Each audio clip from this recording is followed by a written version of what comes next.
Good afternoon, everybody. Good to see all of you. With President Trump as commander-in-chief, the world is a much safer place. After decades in which past presidents coddled and enabled the world's leading state sponsor of terrorism, President Trump finally ended the immediate threat of a nuclear Iranian regime.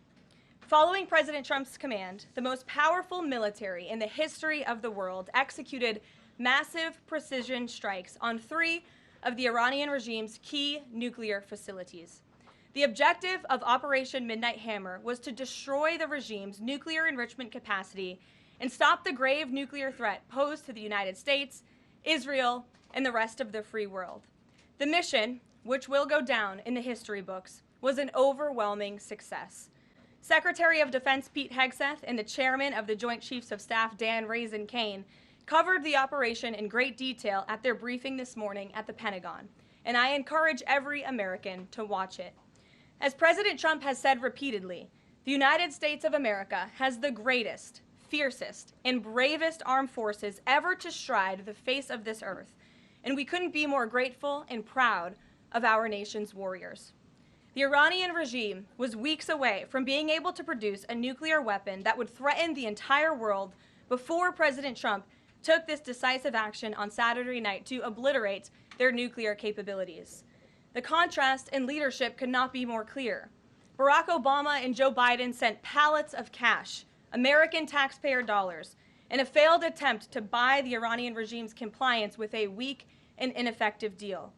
President Trump sent a fleet of American warplanes to destroy Iran's ability to produce a nuclear weapon. The United States and the entire world are safer because of this president's decisiveness. Despite agenda-driven leaks by the fake news media aimed at undermining this incredible accomplishment achieved by President Trump and our brave fighter pilots, there is broad consensus emerging already that Iran's nuclear capabilities were indeed destroyed.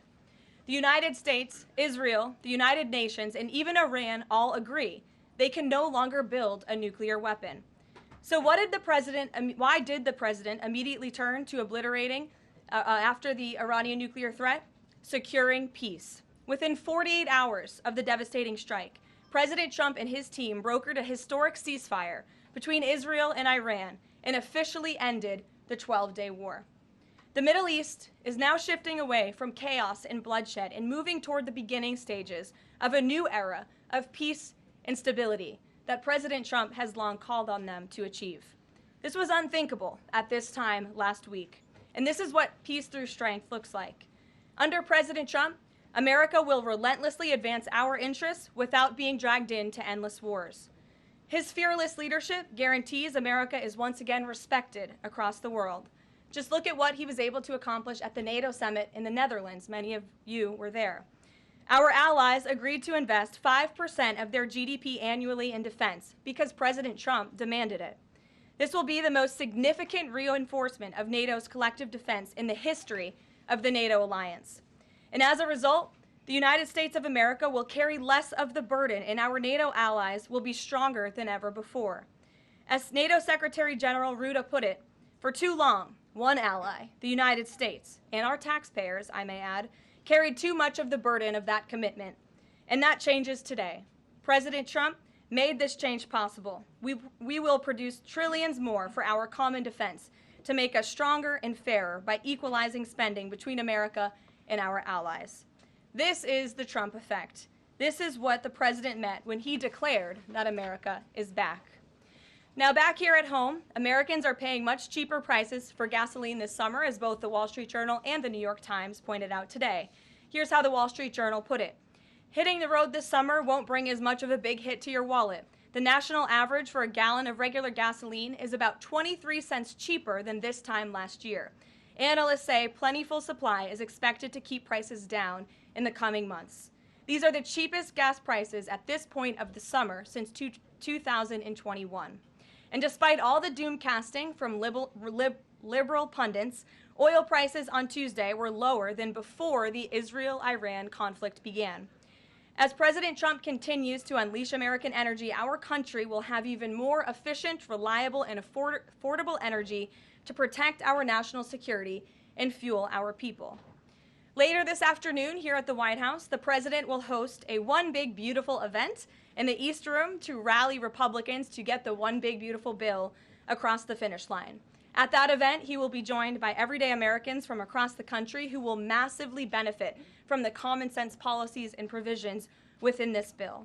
This is the largest tax cut for working and middle-class Americans in history, and it's going to put more money into the pockets of hardworking Americans. Families will see an average increase in take-home pay of more than $10,000 per year. Americans earning between $30,000 and $80,000 per year will see a 15% tax cut. Overtime and tipped workers will save thousands of dollars annually.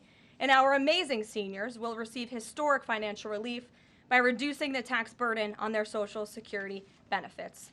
Simply put, this bill is going to unlock the golden age of America. And we look forward to continuing to work with the Senate and the House to see this bill on the president's desk for signature by Independence Day. Here in our new media seat today, we have Colin Anderson with the Washington Free Beacon, who will kick off our question and answer.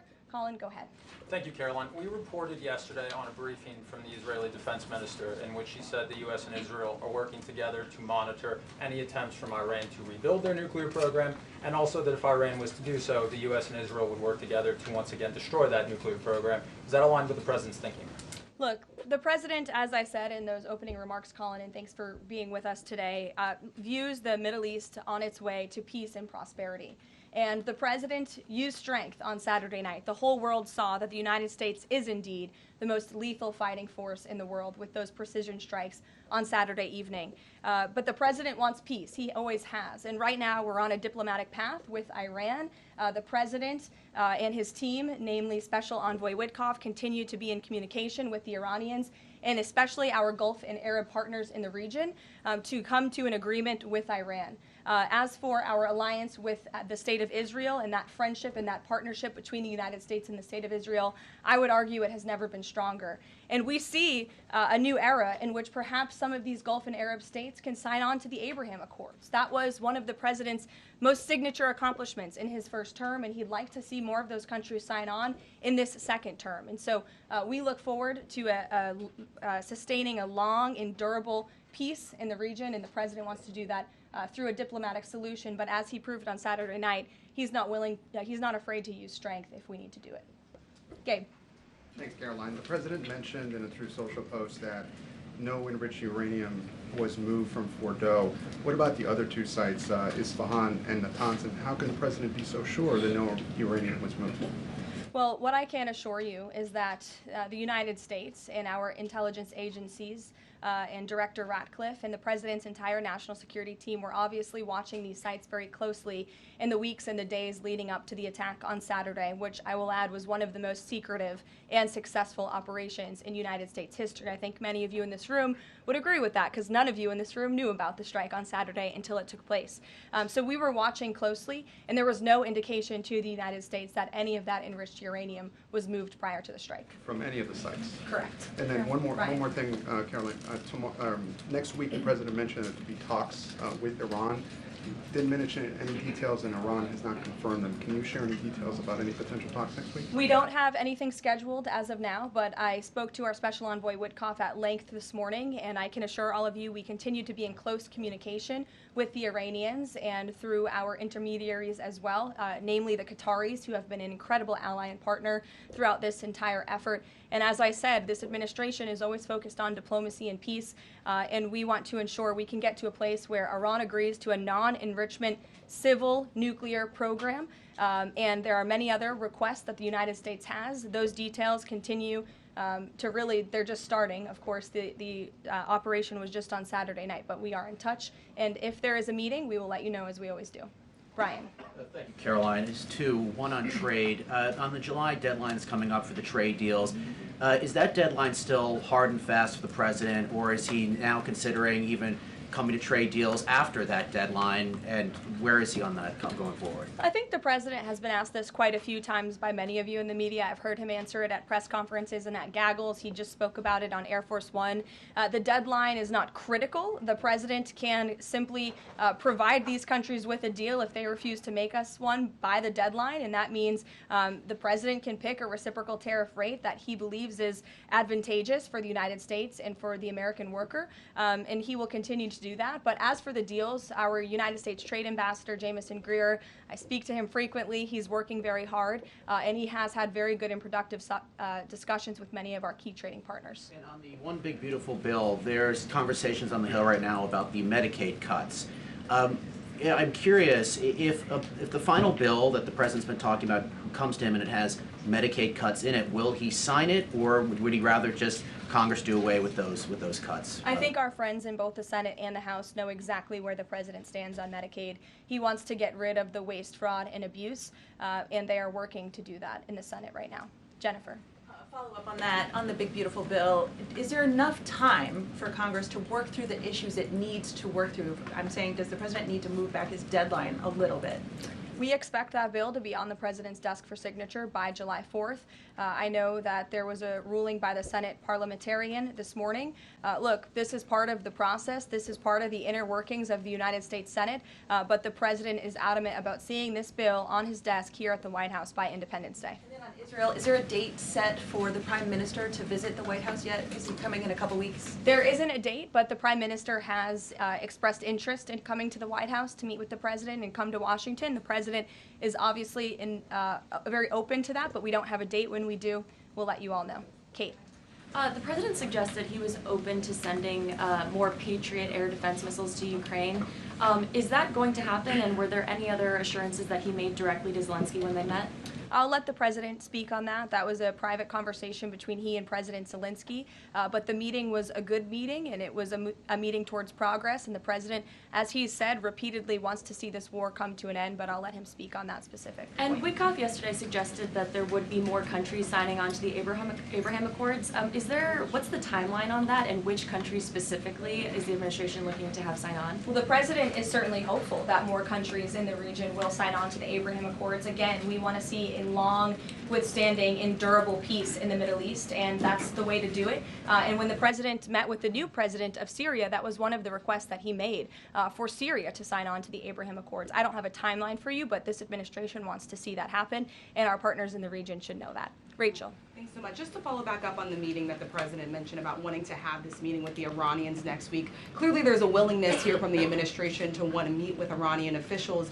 What is the holdup here in trying to schedule it? Are you experiencing any resistance from the Iranians? No, have some patience. We just had this strike on Saturday night. The president secured a ceasefire. A lot has happened in the last week.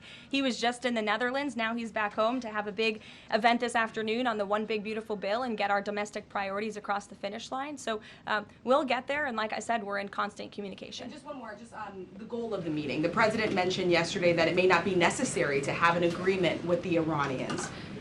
What is the purpose, what would be the goal of this meeting? Again, to continue moving forward towards a long-standing peace in the Middle East. Jordan. Yes, Karoline, thank you. So the president had some harsh words for both Israel and Iran on Tuesday as he was departing from the NATO summit after they both violated the ceasefire. He said, what's your response to Americans who are worried the peace isn't going to last and think that Israel is trying to plunge us into another endless war on their behalf? I think the fact that the president was able to successfully negotiate a ceasefire when nobody thought that was possible, it was a surprise to everyone in this room. It was a surprise to the world, but the president got it done because he wants to see peace in this world. He does not want the United States to be dragged into these conflicts. Again, he's not afraid to use strength if he has to, but the president has already proven he can put America first and deliver on peace at the same time. They're not mutually exclusive goals. And then one more. After Carrie Lake, she testified in the House Foreign Affairs Committee on the waste, fraud, and abuse and the rot, really, in Voice of America and USAGF. The president called for Congress to kill it. What does that look like, and is the president willing to sign an executive order? Well, I believe that that action would have to be legislative through Congress, and the president directed Congress to get that done in his Truth Social post yesterday. If there is any executive action that can be taken to cut some of the waste, fraud, and abuse or do away with the program entirely, I'm sure our great Deputy Chief of Staff, Stephen Miller, is already looking into it. And if it can be done, it will be done here at the White House. But Congress should act as well. To the back. Go ahead. Yes. Okay, Caroline, thank you. The administration has To said the back, that- and then Carrie, I'll come to you. Yeah, the administration said that the DIA report was low confidence intel. Can you share what other assessments are currently underway to get to the bottom of just how effective these strikes were? Yes. Well, I can assure you what the CIA director said, that when we look at the entirety of the intelligence that we have to this date, it concludes that these strikes on the Iranian nuclear facilities were absolutely successful. It was a total obliteration, as the president said, and not only does our own intelligence say that, but also the Iranian foreign minister has said that. We saw Israel conclude the same thing based on their own intelligence. We also had the United Nations say that as well. So I think the only other time the United Nations, Israel, Iran, and the United States has agreed on something is that the sky is blue, but they all agree that Iran's nuclear facilities were completely demolished. And I would just like to reemphasize, you mentioned this was a low confidence preliminary intelligence assessment, and the entirety of that assessment was not leaked to the media. Only tidbits of that assessment were leaked to CNN. And we have seen this playbook run before, where you have people in the intelligence community, or perhaps on Capitol Hill, we don't know, but I believe the FBI is investigating to find out who that leaker was, because it's illegal, and they should be held accountable for that, leaked bits and pieces of an intel assessment to push a false narrative. And it's to the same reporter, I will add, Natasha Bertrand of CNN, who has done this in the past. In 2020, it was Natasha Bertrand who had 51 intelligence analysts falsely lie to her, but she still put it on paper for some reason, that the Hunter Biden laptop story was Russian disinformation. We all know that's not true, right? We can all agree on that now. That was a lie from the intelligence community.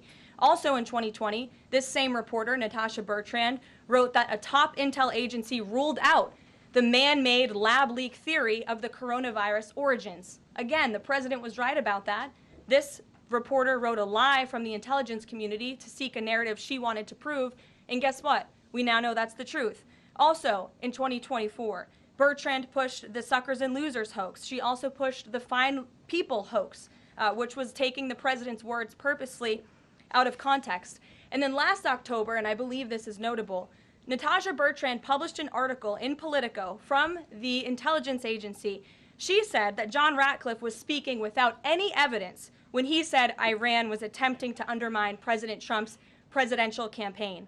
And then we, of course, found out that was absolutely true. In fact, the Biden administration declassed an intel report which said they had high confidence that Iran had done exactly what Ratcliffe alleged. They did run an influence campaign to hurt President Trump's candidacy. In fact, we know the Iranians tried to take President Trump's life. And so this is a reporter who has been unfortunately used by people who dislike Donald Trump in this government to push fake and false narratives. She should be ashamed of herself. And that's not what reporting is. Journalism is trying to find the facts and the truth. And this week we saw this same reporter being used to push a fake narrative to try to undermine the President of the United States, and more importantly, the brave fighter pilots who conducted one of the most successful operations in United States history. And I think the American people fully know that this operation was a complete and total success. Elizabeth.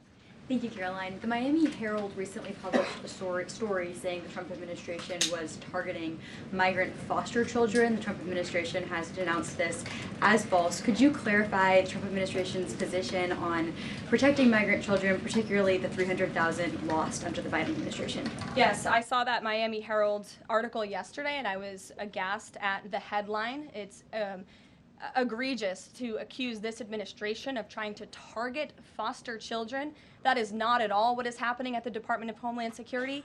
And I learned that the Department of Homeland Security actually tried to work in good faith with this reporter to get this story right, to explain that this administration is trying to protect foster children. We are trying to keep children out of harm's way, even if that means their parents are not law-abiding citizens. We want to protect children, unlike the previous administration, which allowed children to be trafficked, and raped, and in some cases killed because of the open border policies. Unfortunately, the Miami Herald just completely degraded themselves with this report, despite having a full list of facts from the Department of Homeland Security. It's another example of fake news. And the May border numbers speak for themselves. Not a single illegal alien was allowed into this country because of this administration's border policies in the month of May. That means not a single child was allowed into this country, possibly with human smugglers or human traffickers. And we know that was happening at the rate of thousands and thousands of children every single month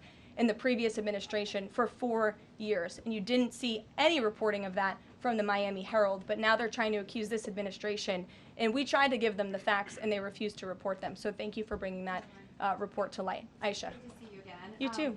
I know you're looking for You're this. usually on the Hill. I know, I'm here today. I know you're looking for this leaker. Is it your belief, I know you said earlier you're not sure if it's on Capitol Hill or at the Pentagon, but is it your belief that it might be in Capitol Hill, and how confident are you that you'll find this leaker? Well, I'm not personally looking for the leaker. The FBI is looking for the leaker, so you'll have to ask them in the Department of Justice in terms of this investigation.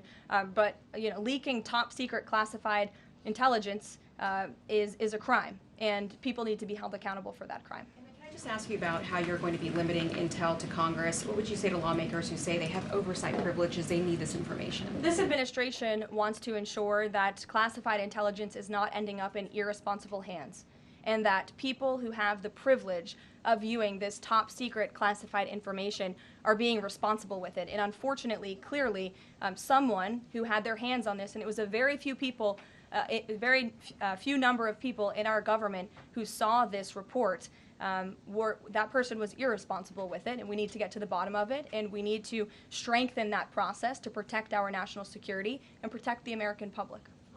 Mary Margaret, go ahead. Thank you, Caroline. Sure. You just laid out a lot of different stories about disinformation that Natasha, excuse me, that Natasha Bertrand had pushed during her time at Politico and at CNN. Why would any member of the Trump administration leak anything to her? Well, again, as I just said, we're investigating who that leaker was. It could have been someone in the intelligence community, or it could have been someone on Capitol Hill who had access to this document.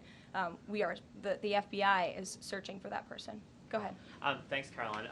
The president was And obviously... clearly it was done to undermine the president, to answer your question. And I'm sorry, I really wanted to follow up on that really quickly. Before the strikes on Iran, we saw a number of other leaks about Tulsi Gabbard, the Vice President Vance. Is there an effort to divide the president's team when it comes to these leaks and which reporters they choose? I do believe there's an effort on the outside of this building to try to divide the president's team on the inside, and sometimes you have to look at these headlines and laugh, because I've been in meetings where I know these things are absolutely not true, and again, we do our best here, I believe, to try to push back and correct the record with all of you, but there is fake reporting. That's just the reality of this country, unfortunately, but I can assure you the president's team is strong, especially the national security team. Everyone is very proud of the president, of our commander-in-chief, and of our military for the successful operation that took place on Saturday night. Thanks, Caroline. The President was obviously very pleased with getting his NATO allies to increase defence spending. He's made the same demands of Asia-Pacific allies of the United States, including Australia, where I'm from. How does the NATO result impact negotiations with Asia-Pacific allies? Does it, for say, strengthen the President's resolve to say, well, our NATO allies have done it, now you need to do it too? Yeah, I mean, look, if our allies in Europe and our NATO allies can do it, I think our allies and our friends in the Asia-Pacific region can do it as well. But as for our specific relations in those discussions, I'll let the president speak on those. And can I just ask as well, when he had to leave the G7 early, he missed out on a number of bilateral meetings that were scheduled with other world leaders, including the Prime Minister of Australia. Obviously, President Zelensky, he's managed to meet since then, but are there plans afoot to make up for those meetings with the world leaders that he missed out on? Yeah, I think many of those world leaders understood the situation happening in the Middle East and the urgency and the need for the president to get back to Washington to monitor that situation. And obviously that was the right call, considering the success of not only the operation on Saturday night, but also the ceasefire that the president has since brokered on behalf of not just our country, but the entire world, frankly. But he has made up a couple of those meetings, and he has had direct phone calls with some of those leaders he was supposed to meet with as well. Not all. Ed. Oh yeah, thanks, Caroline. So to clarify on trade, so what happens to the countries other than China on July 9th? That's a decision for the president to make, and I will let him make it. Okay, and secondly, so now that oil is just about upper $60s a barrel, when's the administration going to start refilling the Strategic Petroleum Reserve? That's again a decision for the president to make and our Secretary of Energy. There's no imminent plans to do that from what I understand. But as you have seen with the plummeting of oil prices in this country, it's because this president and our Department of Energy have really tapped into our resources here, and we have an increase of supply, unlike the previous administration that totally hampered our domestic energy efforts, but totally robbed and drained our strategic petroleum reserves. So when the time is right, the president will make that decision. But right now, we are utilizing the resources that God blessed us with right here in our country to produce energy for our people. You know, one more if I could, on the One Big Beautiful Bill, does the president believe the parliamentarian of the Senate should be removed? I haven't spoken to him about that, and I'll let him speak on it. However, again, he knows this is part of the process and the inner workings of the Senate, and he wants to see this bill done, and he remains very much engaged in these conversations and in this process with lawmakers in both the Senate and the House side, and the whole White House does as well. In the back, yes, Libby. Thank you, Caroline. Earlier today, the president stated that these photos out of Fordo that were showing nuclear materials being removed, suspected of showing that, were just concrete workers. What intelligence is that based upon? Look, the president shared that statement with all of you, and I already answered the question about whether uranium was moved prior to the strike, and the answer is no. Is there a chance that the DIA report becomes public at any point? I don't think this administration is going to get into the habit of sharing classified, top-secret information. Those classifications exist for a reason, and I wish everyone who had the privilege of looking at these documents would respect that. Daniel? Thank you, Caroline. You've been emphatic that the president's expectations for the One Big Beautiful Bill to hit that July 4th deadline. You had a big meeting on Capitol Hill yesterday with the Republican Study Committee. Did you walk away from that meeting pleased with what you heard? Did it bolster your confidence that Congress is able to meet that the expectation of the president? Yes, I did. The camaraderie at the Republican Study Committee was great. Members, expressed, their feelings about the bill, but as we saw, the bill passed through the House despite many people believing it could not. So the House is ready to receive this bill back from the Senate so they can pass it and bring it to the president's desk. So it was a great meeting, and Republicans are very unified. And we also talked about the mayoral race in New York City and how the victory of the Democratic primary candidate really shows how far left and unhinged the Democrat Party has become. And Republicans truly are on the right side of every issue in this country. We are on the side of no men in women's sports, on the side of low taxes, secure borders. So that was the topic of discussion. And the unity was strong and the camaraderie was high. And I know everyone looks forward to being here at the White House for the bill signing next week. Sure. Thanks, Caroline. The Supreme Court ruled this morning that South Carolina is allowed to deem Planned Parenthood as not a qualified health care provider, and that will block it from receiving Medicaid funds. Does the White House have a statement on that ruling, and would the president support a standalone bill from Congress to defund Planned Parenthood at a federal level rather than letting each state determine it? I'll let the president speak on that legislative priority, but as for the Supreme Court ruling, the president has always maintained that Americans should not be forced to violate their conscience and their religious liberty by having their tax dollars fund abortions, and we're glad the Supreme Court ruled on that side today, or yesterday. Then on Iran, but on a domestic matter, in January, President Trump revoked security details for several former administrations, including Mike Pompeo, Mark Milley, and John Bolton. Given the heightened tensions with Iran right now, is he considering restoring those security details? That's not under consideration right now. Fran. If I could follow up on trade, and then I have a question about the bill as well. Are you saying at this point that there's no plans to extend that July 8th and July 9th deadline? I mean, especially with everything that's been going on from Iran to the tax bill on Capitol Hill, is that under consideration at all at this point? Perhaps it could be extended, but that's a decision for the president to make. And as far as the bill itself goes, since the president has been back, What has he been doing beyond the event that he's having later today to try and get wobbly senators on board? Is he making phone calls, twisting arms? Is he having some people over to the White House? Can you tell us more about that effort? There have been meetings at the White House this week. I saw some senators rolling out of the Oval Office the other day, and the president remains on the phones talking to his friends in the Senate when necessary, and when they call, he picks up the phone. And I think that's why they greatly trust and respect his leadership. And we're having that big event later this afternoon at 4 o'clock. I would encourage you all to tune in. We're going to have some great everyday Americans who are in attendance. We'll have some tipped delivery drivers. I think we're going to have a barber from the great state of Arkansas here in attendance. We're going to have some law enforcement officers, some Border Patrol agents, and Tom Homan will be speaking as well. So the point of this event is to show the American people how this bill works for them and how there are provisions in this bill that will change their lives. Can you tell us which senators you saw rolling out of the Oval Office?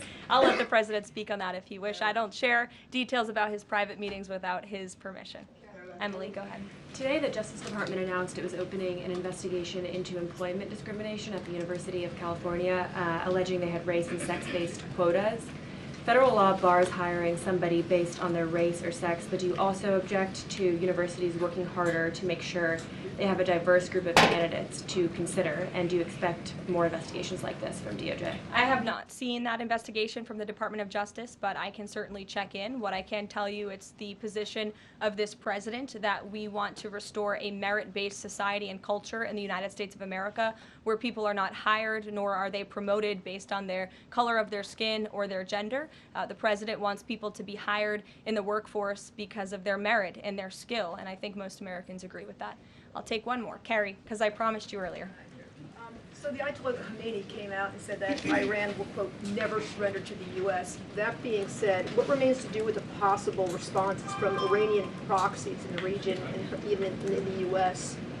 Look, we saw the Ayatollah's video, and when you have a totalitarian regime, you have to save face. I think any common sense, open-minded person knows the truth about the precision strikes on Saturday night. They were wildly successful, and it's what led to the ceasefire agreement between Israel and Iran, which the president is very grateful for. And the United States of America remains prepared to defend our assets and our personnel in the region. And again, I would just emphasize the success of the strike that took place on Saturday night, and the world is a safer place because of it. Thanks, guys, for coming today, and you'll see the president at 4 o'clock. Thanks.